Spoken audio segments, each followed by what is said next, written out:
Just off London's bustling Oxford Street is Portland Place.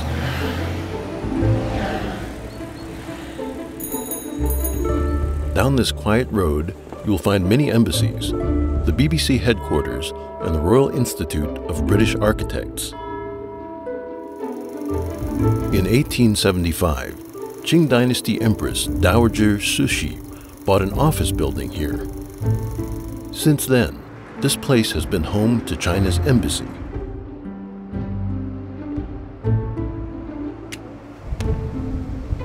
On June 5th, 2002, a group of people appeared across the street.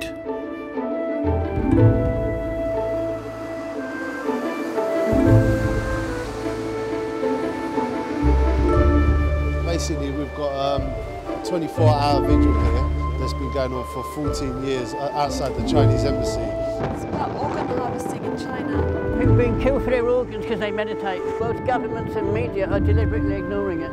Please sign our petition. I think when more people realize, we all stand up, speak out, and definitely help, definitely help. Since then, day and night, they've never left. Have you heard of Falun Gong? Yeah, I've heard about this. You've made a strong message here for a long time. People know, right? There's a cartoon. This guy looks like a drunk. It makes it look like you're fighting against hooligans. These guys aren't hooligans, right? They're not drunk. Yeah. That is frightening professionalism. Merry Christmas. Why are they there, day and night?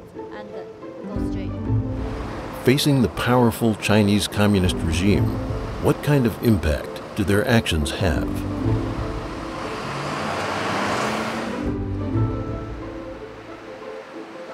Behind their quiet demeanors, what kind of people are they?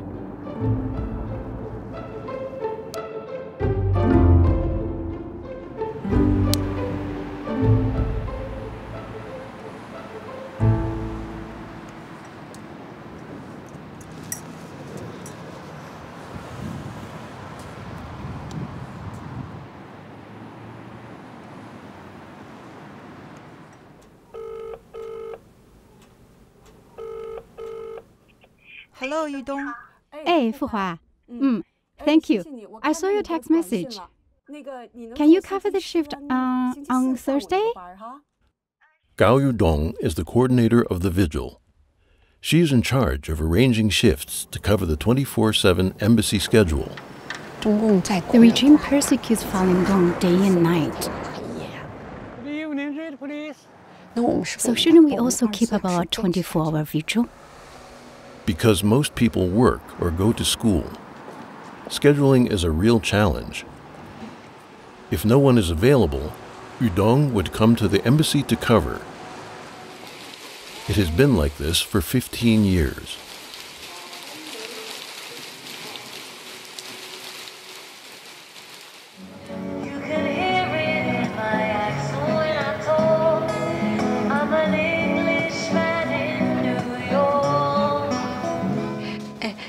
This is a picture of Yang Yang and me on vacation in the Caribbean. That was on a small island. Yudong's son, Yang Yang, or Ben Chun as he is called, began attending the vigil with his mom when he was 11 years old. He spent many nights in a tent on the sidewalk. This was either 2012 or 11, a dance from Shen Yun's performance. Here is Yang Yang, in the middle. 8 years ago, Yang Yang joined Shen Yun, the top Chinese classical dance company in New York, and is a dancer in the world tours. Every May, he comes back to London to visit his parents. One big piece. When he's on tour, he eats all kinds of food. But he always says, "Mom, your beef stew is still the best." Yang Yang! Ben! How are you? How was the trip? I haven't shaved today. Haven't shaved. This is a plate I bought from Egypt. Dead Sea Mud Facial Cleanser, This is real Dead Sea mud. We went for a swim and smeared the mud all over our faces. Yeah, pour it all in. Yes, this. Oh, wow. Oh, you can't buy this in a restaurant. I was like... Hey, you're wearing the hoodie? I bought it for Dad. You know, but it actually suits you. It's too small for Dad, and he thinks color is a bit. Yeah, it looks good on you, and the color suits you. So every year I come back home, and every year I have to go back to the Chinese embassy at least once. And it's just being there, like all the memories come back to me. Hey Lila, good to see you. So this is really cool. This wasn't here last year. These solar panels. So when it's nighttime, it turns on by itself. It's very bright. Waterproof flyers. This is the same storage room. I remember when we first started, I couldn't see the top. I had to like jump up here. 14 years ago, so I was 11. The first few weeks when we started, there were up to 3 tents here. There's one right here, one here. Sometimes really cold, but then it felt very warm inside, you know, like everyone was a family. So this is like our recreational area, I guess. When we're bored, we just come back here to play. My mom would go to the KFC 3 blocks down and get a huge family bucket. It felt like every meal was a picnic and every night was a camping trip. On many days I would wake up at 7 in the tent, and then I would put on my school uniform, like a very proper looking suit, like the whole thing with a tie, and then I'll just get out of the tent and then brush my teeth at McDonald's, and then take the London Underground for about half an hour, and then take the bus for another 20 minutes, and then go to school. Like my best friend at the time, I would always go to his house and play.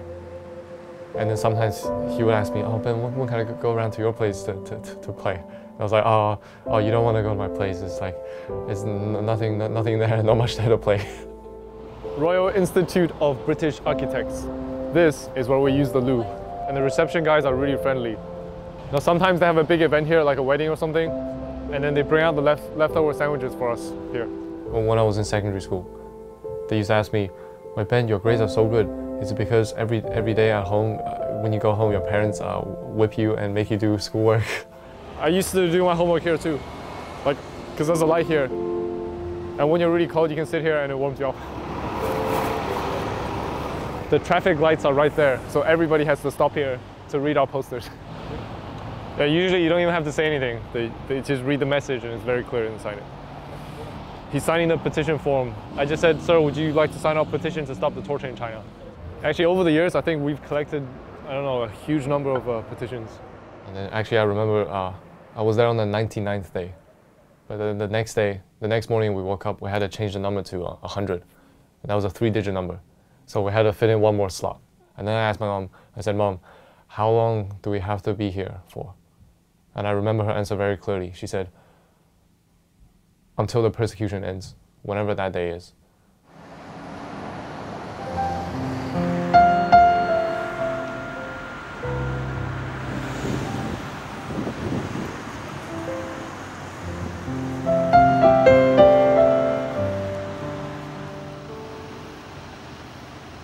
Being in that environment, like outside the Chinese embassy, it really, it really tempered my personality to be able to withstand a lot of hardships, I guess.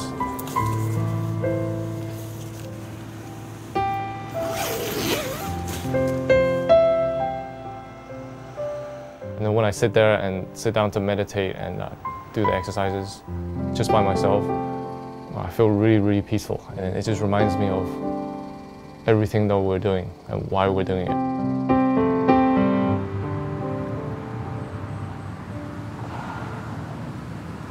Against the multi-billion-dollar China-Pakistan economic corridor outside the Chinese embassy in London. Some of them were students in 1989, some of them teachers. A large number of native Balochis protested outside Chinese embassy in London. Many kinds of protests take place across the street from the Chinese embassy.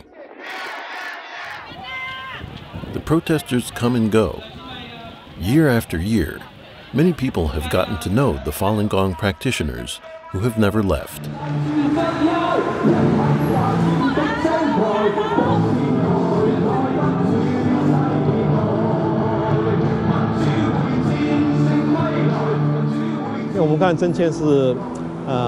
Just now we were collecting signatures to stop forced organ harvesting in China. I met a few Chinese students. They want to know about the Tiananmen massacre in Falun Gong. They signed the petition.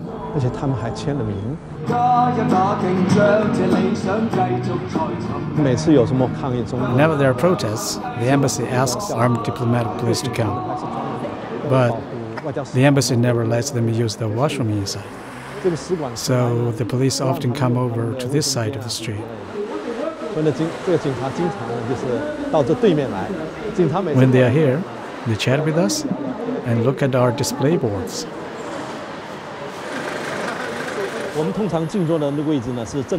We usually sit facing the embassy's front door. Today many people came because of the event, so we moved to this side. Now they have finished, so I'm putting this back. There was a famous reporter who also signed the petition. I think he's from Hong Kong. He asked a few questions. He said, the UK has business ties with China. Will the UK government actually take action? I told him, whatever decision the government makes is not our concern. But each one of us has the opportunity to express ourselves regarding this matter.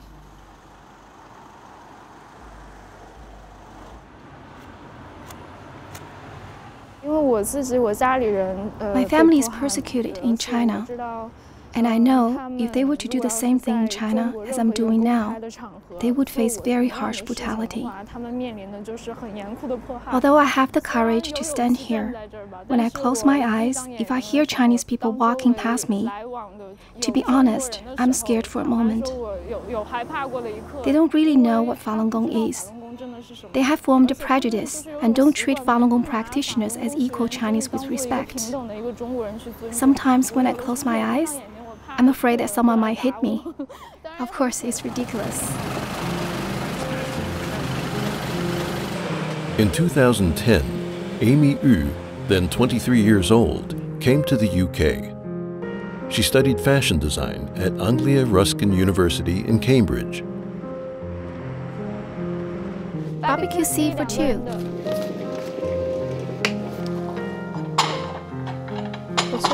In the university, I just want to focus on learning and then find a good job so that I can take care of my parents when they are released. Can we take the order now? Can we take order now? Barbecue seed for two. It seems like nobody's in good mood today. Hello. In order to support herself, Amy has several jobs after school. Life is not easy for her.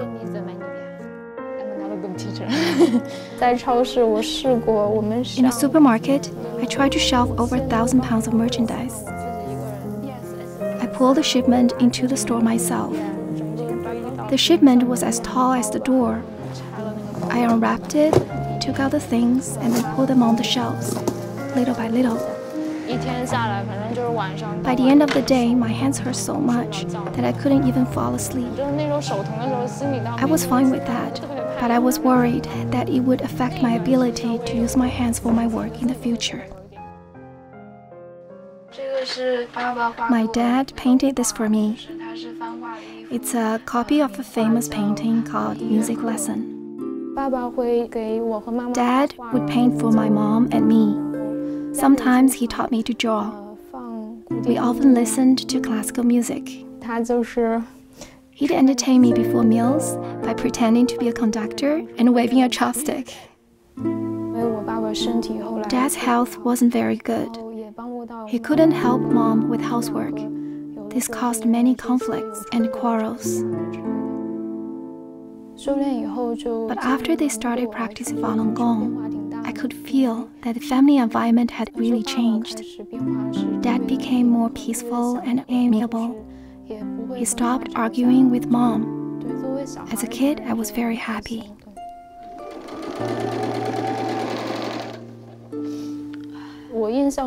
As I recall, Dad became quite healthy after that.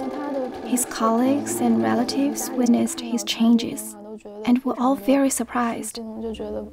They thought it's incredible. How could a Qigong practice improve his health so much? It was hard for young Amy to understand why Falun Gong, which had brought her family so much happiness and peace, became the enemy of the regime overnight. Amy was 12 when the persecution began in 1999. Since then, she has lived in constant fear. In 2001, Amy's father, Yu Zonghai, hung a banner on a building that said Falun Gong is good. For this, he was sentenced to 15 years in prison. Her mother, Wang Meihong, was sentenced to 11 years in prison for telling people about the persecution. In 2004, to escape police harassment, Amy transferred to a school far from her hometown. She went back twice a year to visit her parents in prison. My dad wore a card indicating he was under tight control. It's always like this. I arrived around 9 a.m. and then waited until 11. The prison guard shouted, "Who's Yu Zonghai's family?" Then he said, "Don't you know your father still hasn't given up Falun Gong? You can see him." It wasn't easy to visit Dad. I had to travel nearly 20 hours by train. Sometimes there were only standing tickets, so I had to sit between carriages or in the aisle. It was so cold. When I finally got there, I was told I couldn't see my dad. So I went to the building next door and knocked on every door in the building, telling whoever opened the door, "I'm a prisoner's daughter. I want to see my dad." I told them that I had traveled very far. Sometimes I met people who were willing to help me. I was 16 when Mom was arrested. Since then, the total time I spent with my parents, including the time I only saw them through the glass barrier, didn't even exceed 14 hours. For me, as long as I can visit and see them standing there unharmed, I have peace of mind.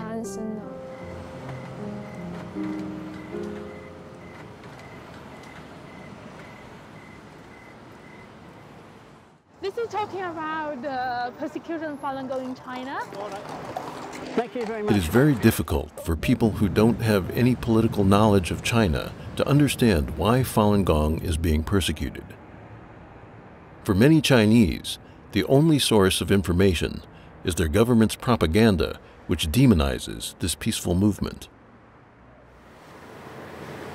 However, right across the street from the embassy, the small booth that tells the truth about Falun Gong has been safeguarded for 15 years. Over 100 people have participated in this vigil. They are from all walks of life. Among them are those who have been persecuted in China for their belief. I wake up at 4 a.m. and start walking around 4:30. It's about an hour walk. The weather is cold, it's between 5 and 7. Sometimes there is frost or snow. I try my best to arrive around that time. Sometimes I arrive a bit earlier, so the other person can go home to rest. This suffering is nothing compared to the persecution in prison. That is something totally different. Li Yong comes from northeast China. She was thrown into Masanja labor camp for practicing Falun Gong. I was force-fed twice a day. They held me down and force-fed me, but the tube wouldn't go into this nostril because it was so swollen. So they inserted it into the other nostril. They wouldn't take it out. Then they asked, "Do you still practice Falun Gong?" Yes, I told them. "Okay, then the tube stays there," they said. They pushed the tube into my stomach. It was horrible. I dared not breathe, not even exhale. I dared not move at all. If I moved, the tube would vibrate and cause such stomach pain. That feeling was, for an ordinary person, it was worse than death. In 2001, the police informed Li Yong's family that they should take her home. The torture had left her unconscious. They never expected that her cultivation practice would restore her health. Now, sitting across from the Chinese embassy, she tells people the truth about the persecution. In Masanja labor camp, when we were eating, I saw some practitioners limp. That indicated they'd been beaten. We were not allowed to talk. When we saw them, we gestured like this to encourage each other to persevere. I'm happy to be here because it's an opportunity to speak out for fellow practitioners who are being persecuted.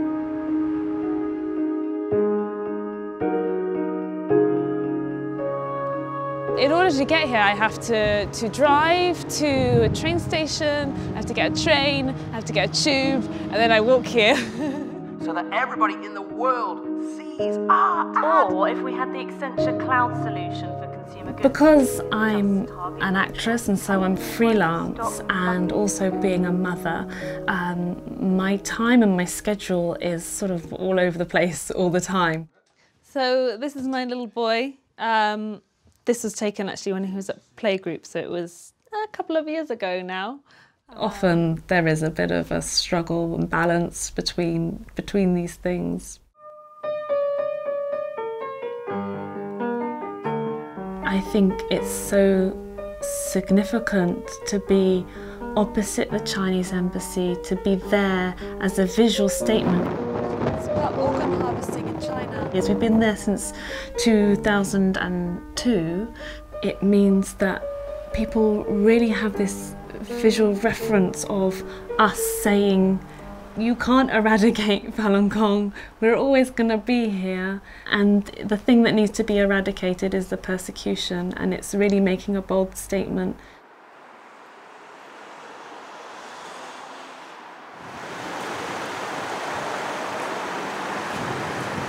Hi, miss. I'm here. How are you today? Must be very cold. Yeah, it's cold, but it was good. The weather changed.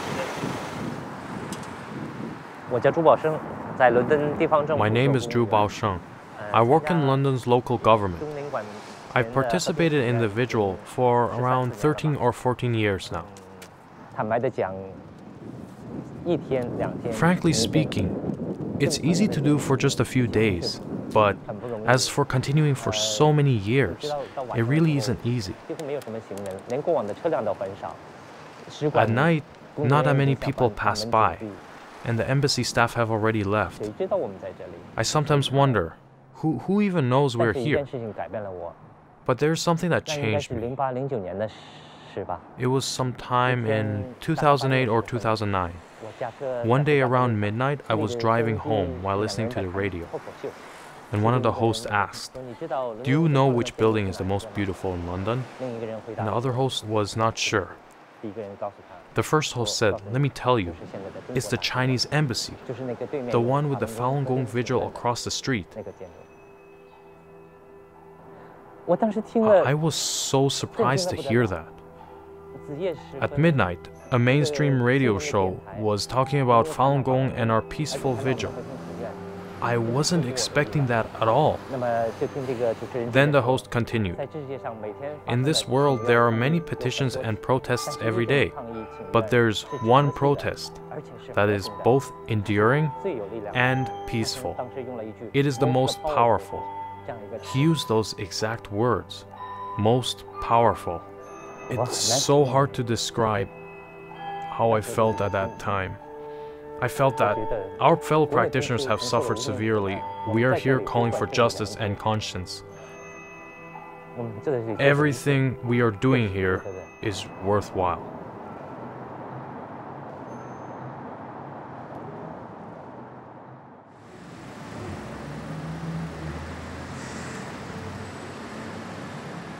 On June 5th, 2002, when London Falun Gong practitioners first decided to start a continuous 24-hour vigil across from the Chinese embassy, they probably didn't realize that the vigil would last for more than 5,000 days. Even as we speak, it continues. The world is changing. Life goes on. People's hearts and minds are also quietly transforming.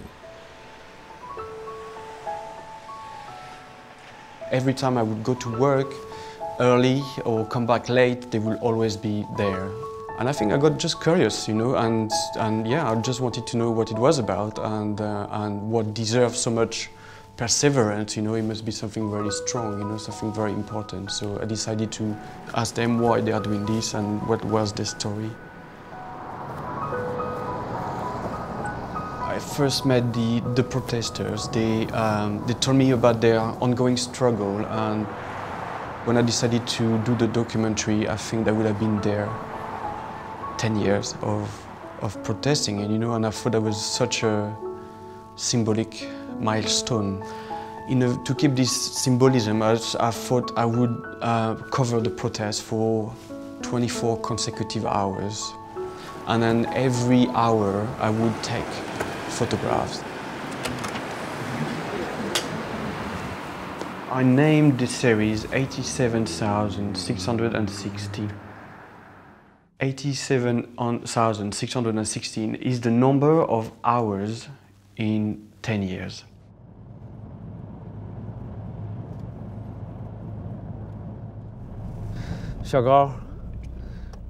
Little Gao. I still call her Little Gao. We know each other fairly well. How? When I came to London and began teaching at the college, I was just 2 blocks from her home. So when we went to the embassy or other activities, we traveled together in my car.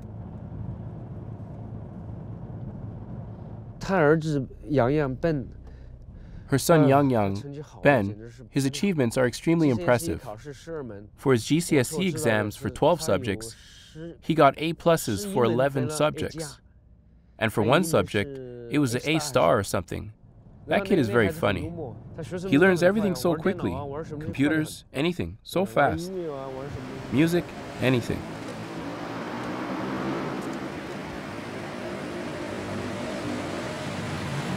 Lawyer, we prepared 2 cards to give to Reba. One is for the reception team, and the other is for the beauty manager. We are all going to sign them and give the cards to them before Christmas to express thanks for their support and help.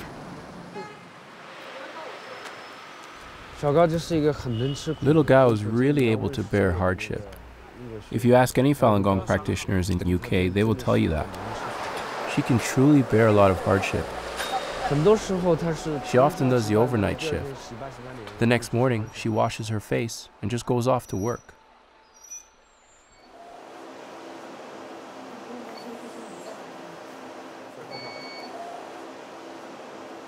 Chun Bin is the husband of Gao Yudong, the coordinator for the vigil in front of the embassy. Before coming to the UK, he was an engineer in China's Ministry of Ordnance. Now in London, he owns a sign company. Many people know that it's easy to bargain with him. They often say, I want to talk to your manager. Our manager has a soft heart. There was a single mother who really struggled in her life. She borrowed money to start a business. As long as she laments tearfully, our manager will also be her electrician and help her install a light or something, free of charge. My friends say, your company started from nothing. It's not well connected, and you also have no experience. But our client base is increasing. In fact, many clients are repeat customers. Many of our Chinese clients are referred to us by others. When we become familiar with them, we tell them that we practice Falun Gong. Some people say, oh, no wonder you guys are so nice. Some people are like, oh, a little bit scared, but they know we are very nice. They might ask a few questions like, what about the self-immolation or something? I can simply explain to them the real story since we are outside of China. After watching the analysis of the self-immolation footage, they immediately understand the truth. These are goods to be shipped each day. Some clients need to buy light boxes.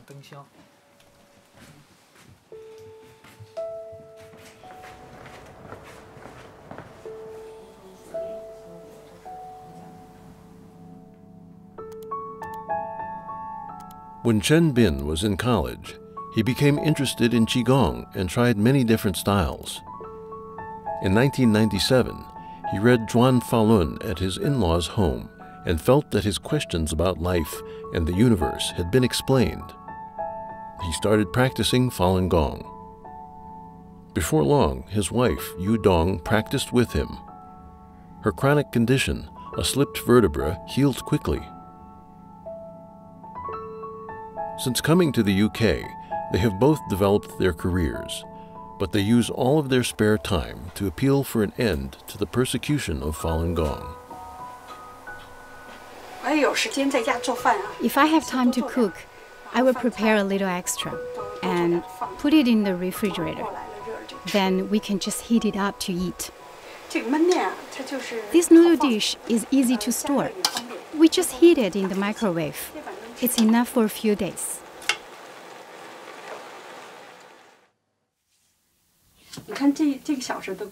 Take a look at this photo.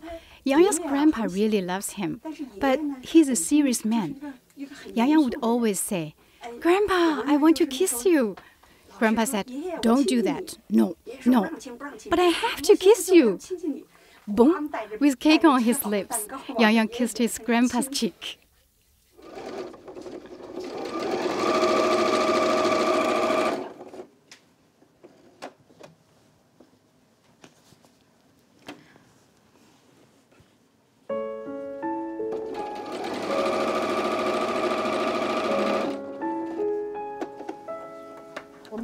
My dad was sentenced to 15 years in prison around October 17, 2001.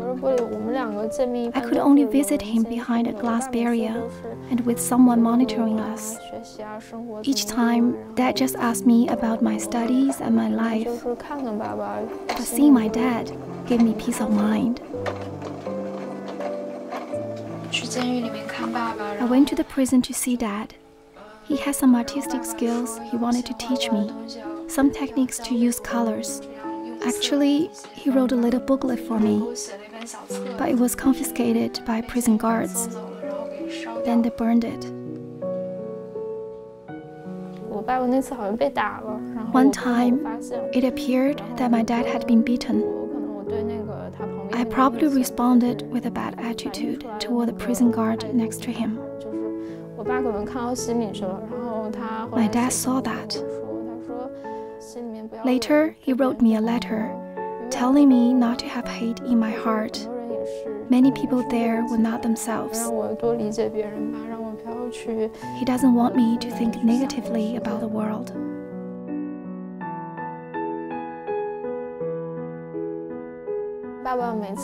Each time when Dad was taken back, he would always look back at me, clenching his fist like this. Then he would give me a very warm smile. His gaze was very bright. He meant to tell me that he's still very determined.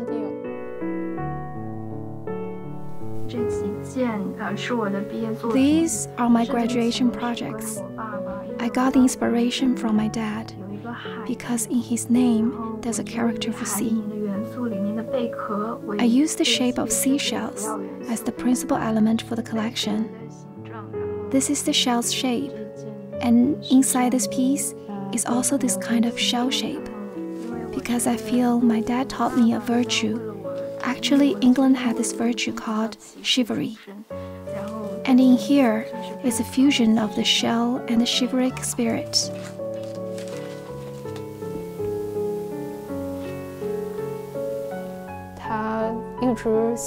He always writes me letters, encouraging me to take this as a short separation. And through this process, he hopes I will become stronger.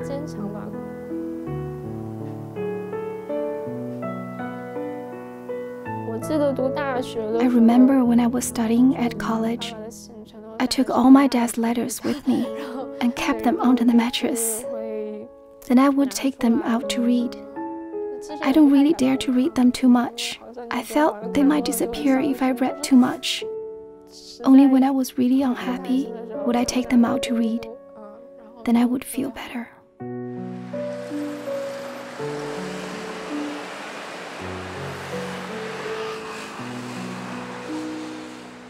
Like an orphan, Amy lived alone. She's had to handle challenges on her own, including police harassment and criticism from relatives. It's hard to care for someone long term. They don't practice Falun Gong, so they don't understand us. They think comparing to your freedom, job, and family, your relief is something you can give up. They cannot understand my parents, so... Did you understand back then? Yes, to some extent, but I couldn't fully understand.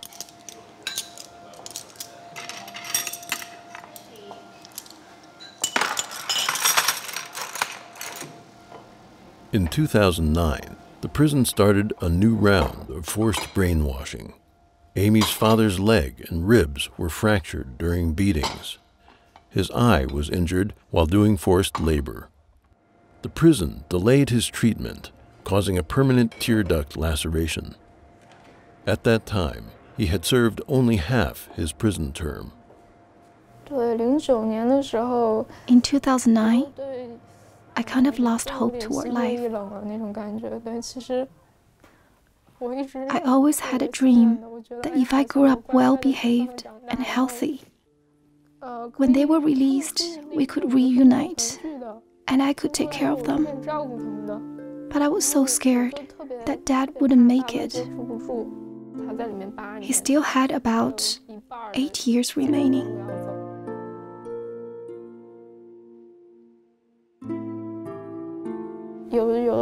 Sometimes I woke up at midnight, thinking of his situation. Then I would just start crying. I had a roommate then who heard me. The next morning, she was quite annoyed and complained that I cried all night, and she went on about how I affected her sleep.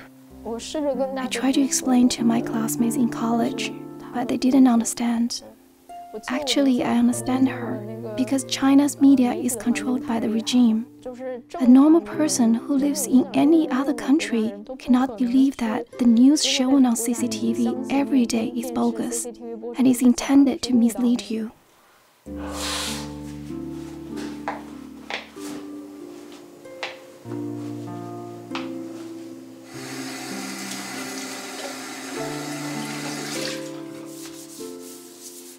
When I was little, my parents told me to be a good person and to be kind to others.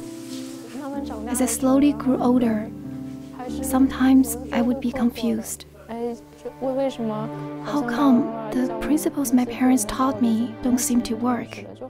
It seems as though this society doesn't acknowledge hardworking people, but rather those smart people.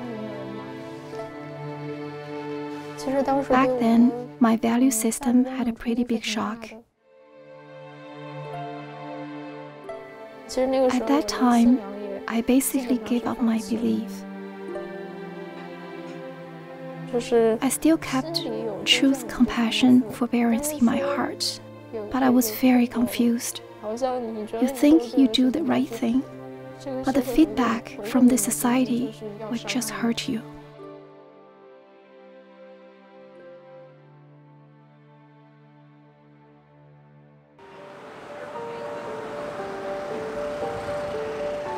My surname is Liu, and currently I'm an investment advisor in a petroleum company. Back then, I was studying in a university outside of London. One day, I went to the Chinese embassy to renew my passport. Oh, and I saw the Falun Gong booth. As we know, the UK is a very just country with the rule of law. So seeing a Falun Gong booth right across from the embassy, to me, just an ordinary Chinese, it seemed quite unusual. I was very shocked. There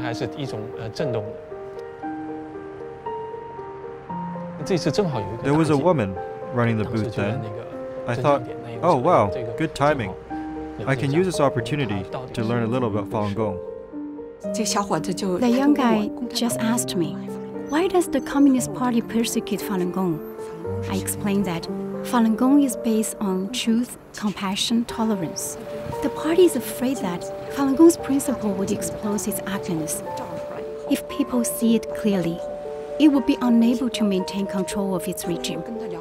I said, many Chinese students are exposed to the propaganda in China. They are really scared when they hear about Falun Gong. You are quite special.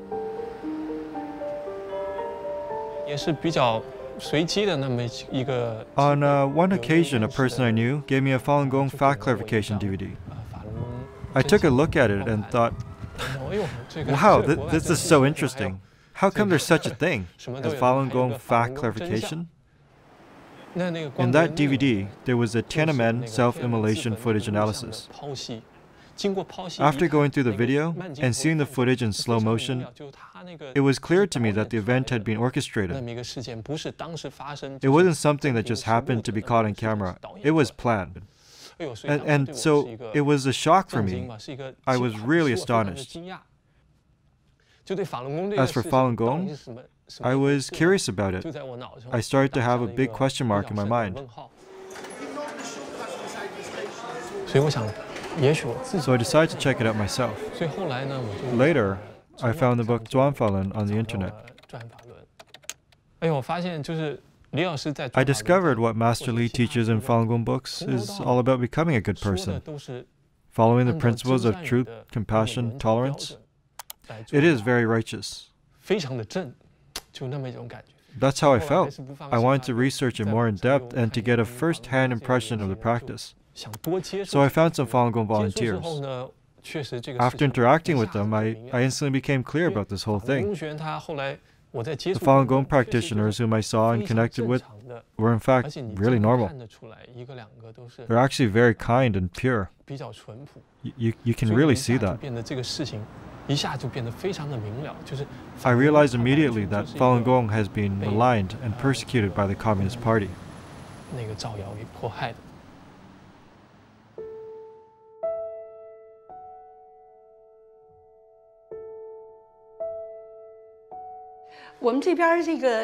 There are 2 night buses here, so there are buses 24 hours a day that go directly to the city center.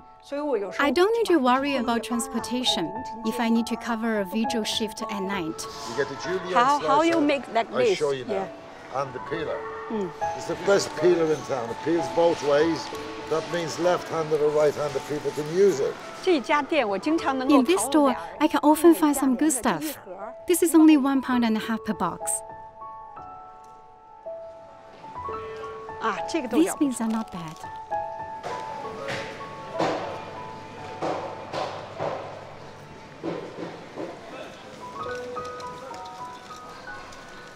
Yang Yang sometimes writes to his grandparents. His grandma always forwards them to Chenbing.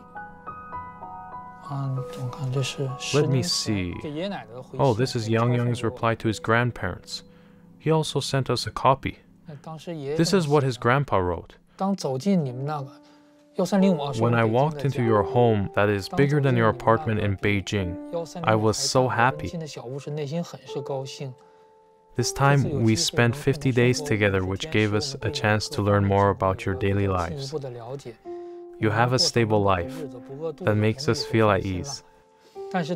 But we are really worried about your lifestyle. We saw you work on a computer day and night without enough sleep.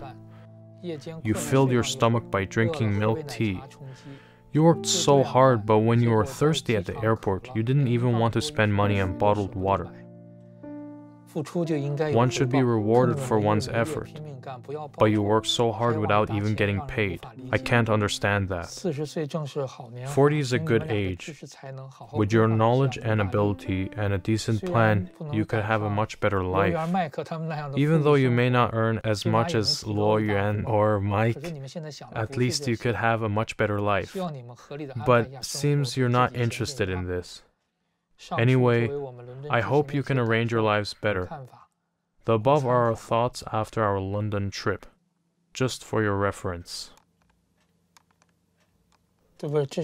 This is Yang Yang's reply letter.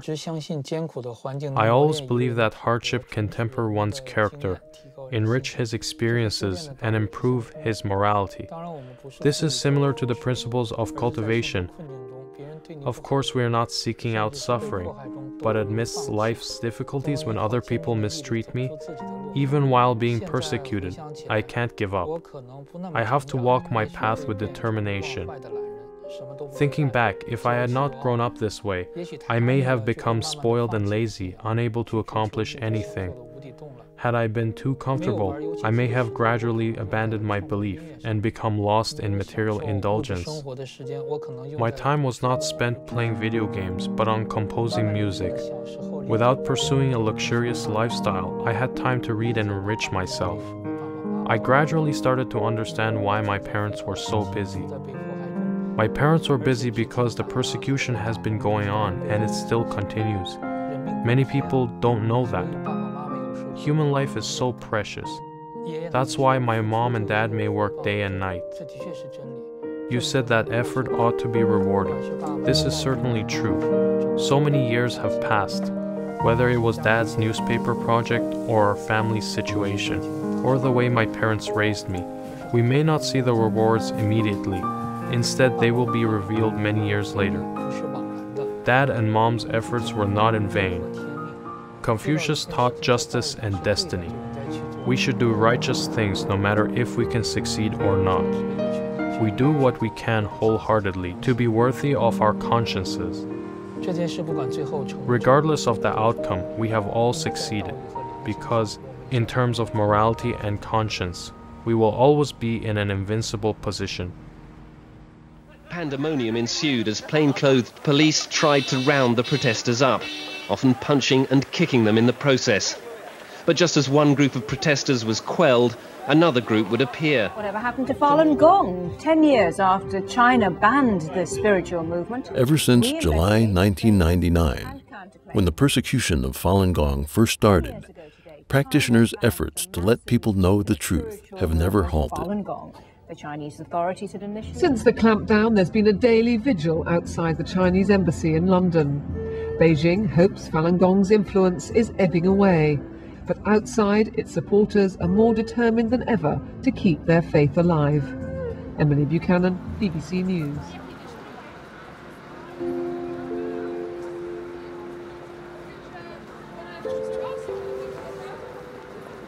At tourist attractions around the world, people see them.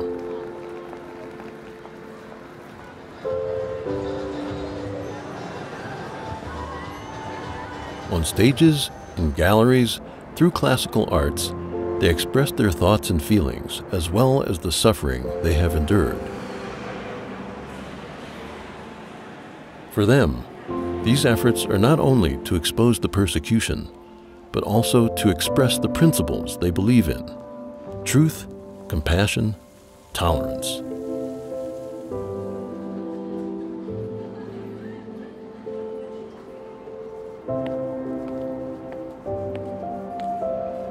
For Amy Yu, who has suffered bitterly from a young age, these efforts have allowed her to understand what all of her parents' sacrifices were ultimately for.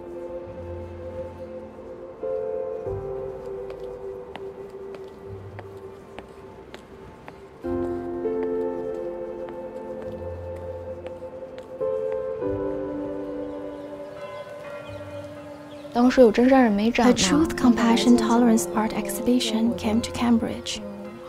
I had already graduated at the time and was waiting for my visa. I went to the exhibition and found it completely overwhelming. The vivid depiction of cruelty is intended to expose such brutality. This righteous person is surrounded by darkness. For him, it was truly a life and death choice, but he still chose to hold fast to his principles.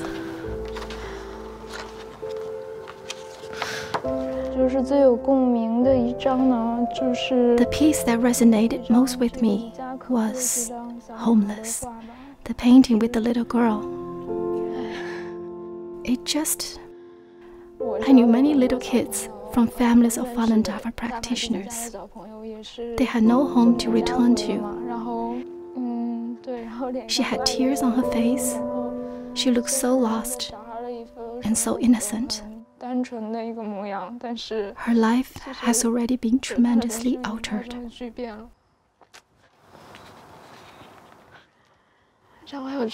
There were also paintings exposing torture methods.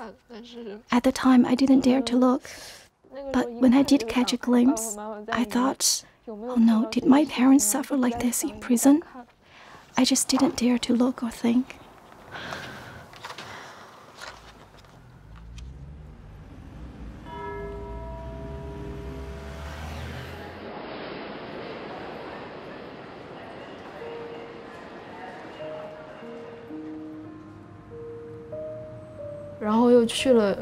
I also went to see Shen Yun. It was the 2012 Shen Yun performance. I was absolutely amazed.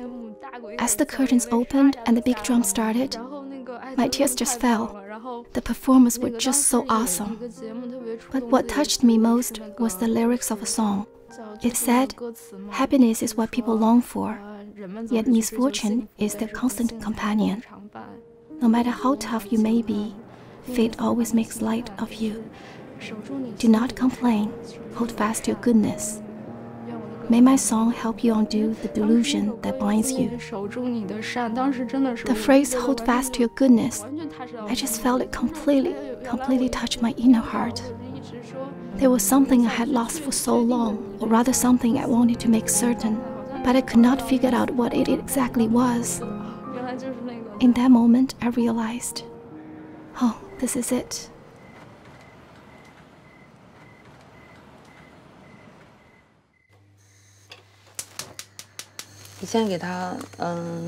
Once we ate a shrimp meal together, she said that no matter how difficult her youth was, I guess it was after her parents were arrested on her birthday. If she had shrimp, she would be really happy. Yeah, she rarely shared her thoughts with others. Sometimes when she was really upset, she would come to my place. At night, she would just fall asleep next to me. In the morning, she would cook congee and eggs within 10 minutes. She would even quickly make some soy milk. She's pretty good at taking care of herself. I guess her mom would be happy if she knew it. Tian, it smells so good. Have a taste. Can I eat it? Of course.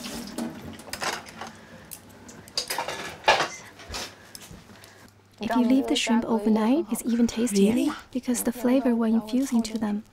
I wanted to make a bigger one, but it would be hard for it to carry. The wind might blow it away. This is a horizontal layout, right? How wide is it? It's designed to be 1.1 meters. 1.1 meters, like this? Yeah, 1.1 meters by 40. I can't stand seeing your dad like that. You can see. Don't be silly. I'm sorry. It's okay.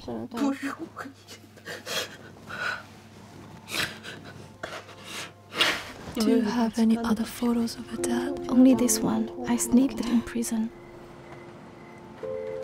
I was worried when we started the rescue. I didn't want my actions to cause them any more harm. Nobody wants to see that happen. Later, I asked a few people, and they shared with me their experiences. I felt relieved.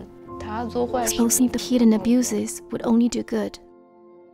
I wrote letters to media, to MPs, to MEPs, and to the embassy. There is a practitioner in Germany who was also rescuing her mom. She made a postcard and asked people around the world to send it to the prison. I thought it was a great idea. Would you please make this fence less dark? Okay, sure.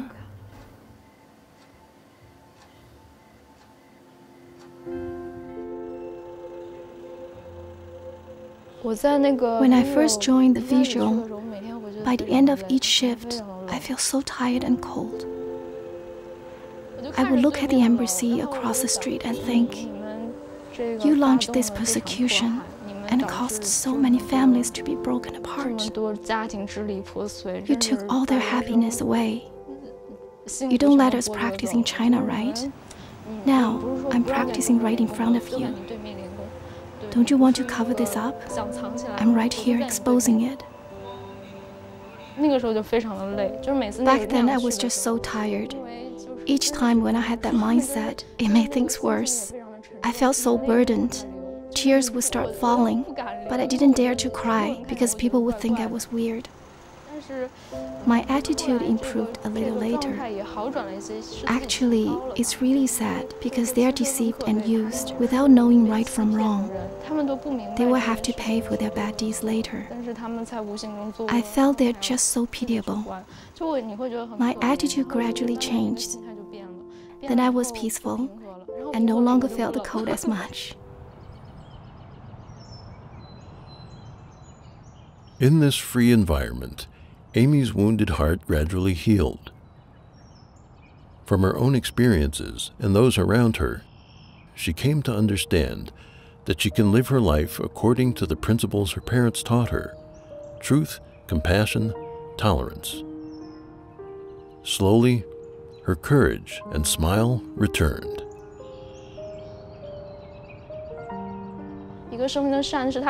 Compassion is a characteristic that is embodied naturally, and is a way of life. It won't be tainted because of the environment. It will not change. It's not like that. I started to understand Zhuan Falun and what they were doing.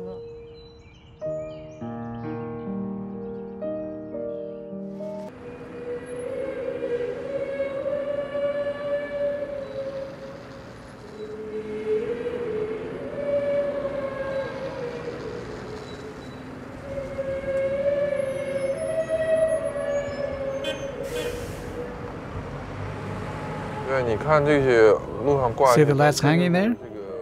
These are Westminster's decorations during the Christmas season. But even during the holiday, our vigil won't stop.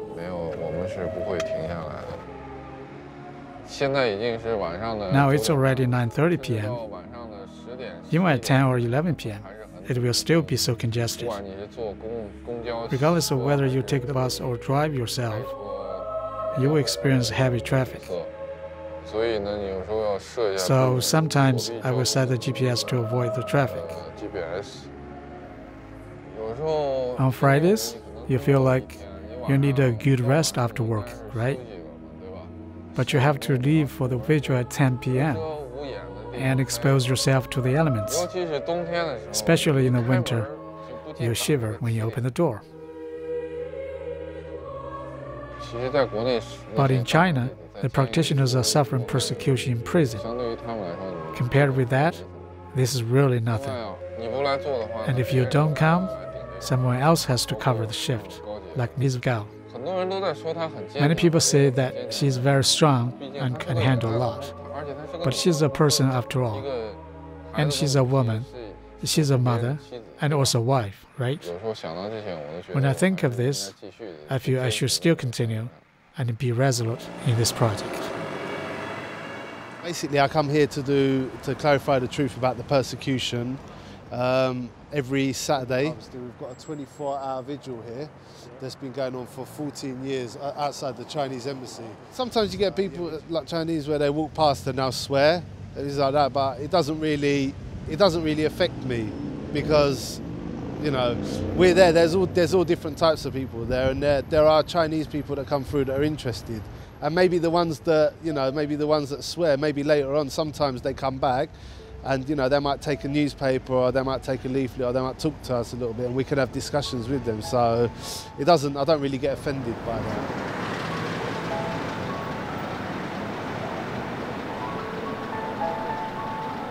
I cannot understand how people can not be moved by hearing about, for instance, people being killed for their organs and people being tortured to death.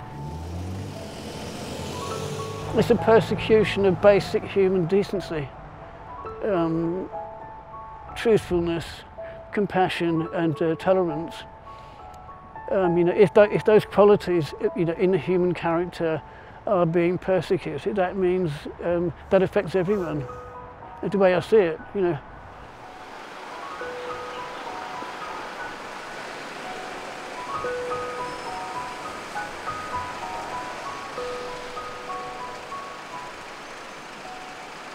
Who brought this along?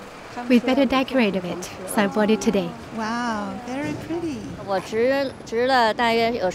I've done the night shift for over 10 years. Sometimes I've come across some troubles. Like one time, I was here meditating, and a drunk person stood behind me. He just stood next to me, swaying. The night bus passed by me, because this is a bus route. The bus just stopped here. The driver opened the door and said, "Leave that lady alone. Don't disturb her." Then the drunk person started going berserk, but he didn't dare to touch me.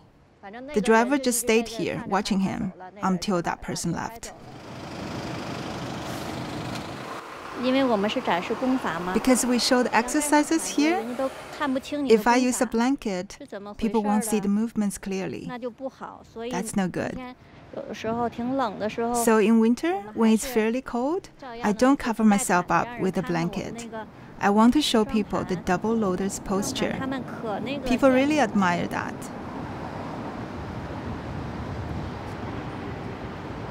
The persecution of Falun Gong is so severe that it's beyond most people's imagination. It's very hard for Chinese to give up their notions and truly understand Falun Gong. Actually, many Chinese people place emphasis on conscience and morality. If most Chinese people truly understand the severity of this issue, maybe a lot of them would speak out.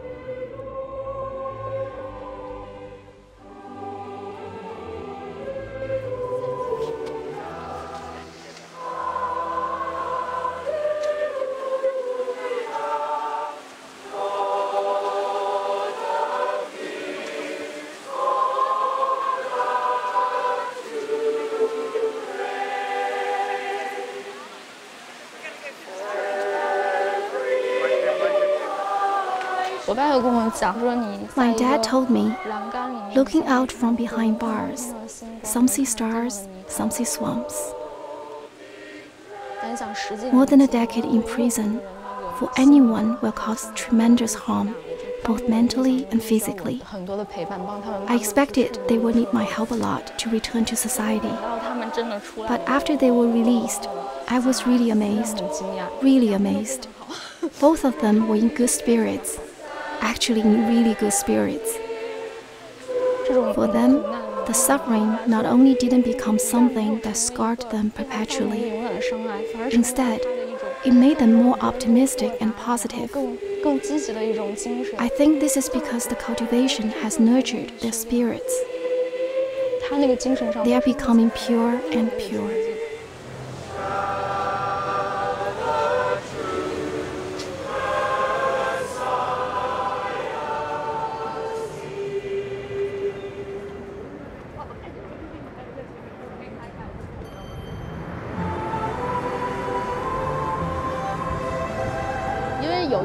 Some families go to the opera together, some go to see musicals or watch sports together. But our family comes here to tell the world what's going on in China. I feel it's a very honorable thing. And I'm glad that our kids suggested we come. Because I sort of thought of the idea, I sort of feel personally responsible to keep the idea.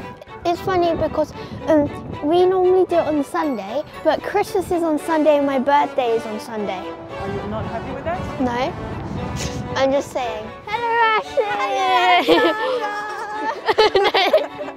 I didn't know you were coming. Do you have a slot here?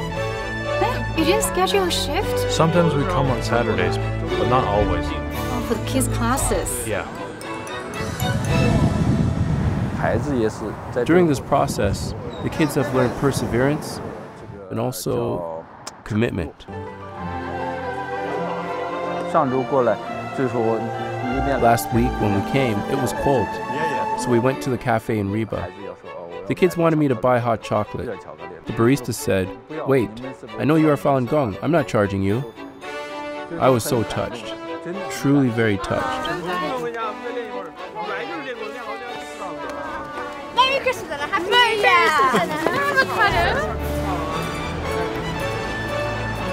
Have a good Christmas break. And a Happy New Year.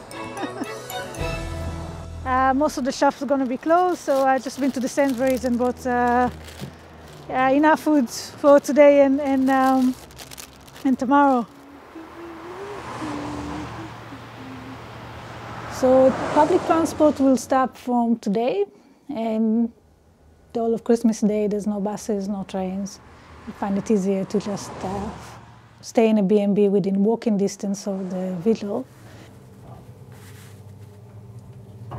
I normally put things by the window, that's closer to keeps it cool.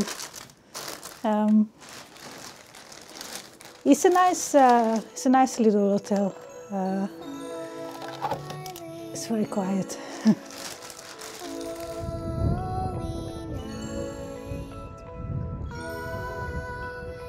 So during the Christmas, some years there's more people that can make it, and some years not so many. So this year I would do 2 shifts, one in the morning, one in the afternoon.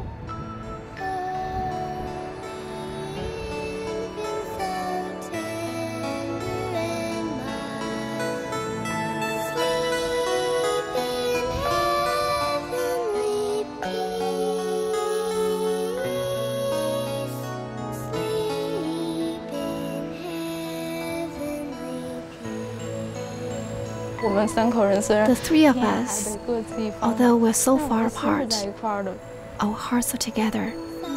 If you can always keep, no matter how complicated the environment is, you keep a good heart, you will always be happy.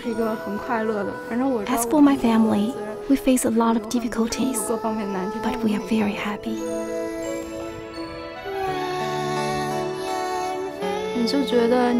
When you just fill your heart with truth, compassion, tolerance, you will just feel immersed in bright light. When you meet others, you also want to convey this positive, warm energy to them. When you are determined to be good and live up to your conscience, you will walk your path with dignity and brightness.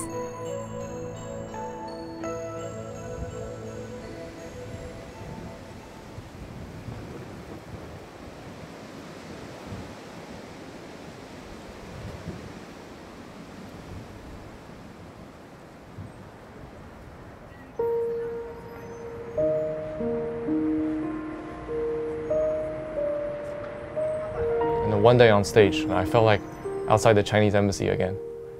And then I hear the sound of buses and taxis going past in front of me. And then just everything, the sights and sound of London, and then the weather, you know, like the wind in the trees, I could hear all of that. But then on stage, the sound of the buses disappeared. It turned into the music from the orchestra pit.